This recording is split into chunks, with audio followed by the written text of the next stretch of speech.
1,5-3 yosh vaqtida bolalar maksimal qaysar, injiq, o'zinikini o'tkazadigan xarakteri ko'rsatishadi. Ayni o'sha paytda bolaga mana shu xususiyatlarini, xarakter sifatlarini bostirmaslik, taqiq qo'ymaslik juda ham muhim ekanda.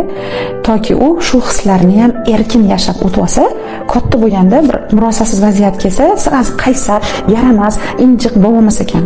40 yoshli 3 yashar bola bo'lmas ekanda, masalan, 35 yoshli 3 yashar bola bo'lmas ekan. Chunki vaqtida yashab o'tilgan emotsiyalar insonni o'zini yoshiga xos bo'lishiga yordam beradi. Masalan, o'sha 3 yoshida shunaqa bo'lishiga qo'ydingizmi, 3 yashar bola bo'lgandan keyin qaysar bo'ladi, injiq bo'ladi. Mayli, injiqligini chalg'itishga, o'tkazib olishga, yashab o'tib olishiga yordamlashaman deb qarasangiz, o'sha davrda to'g'ri sog'lom yashasa, 30 yoshli odamdek har podkastda aytasiz, er-xotin gaplashib olish kerak. Shu 30 yashar odamdek gaplashib olar ekanda. To'xta, eshit meni. 30 yashar odamdek o'zini tutish uchun anu yoshdagi emotsiyalar yashalgan.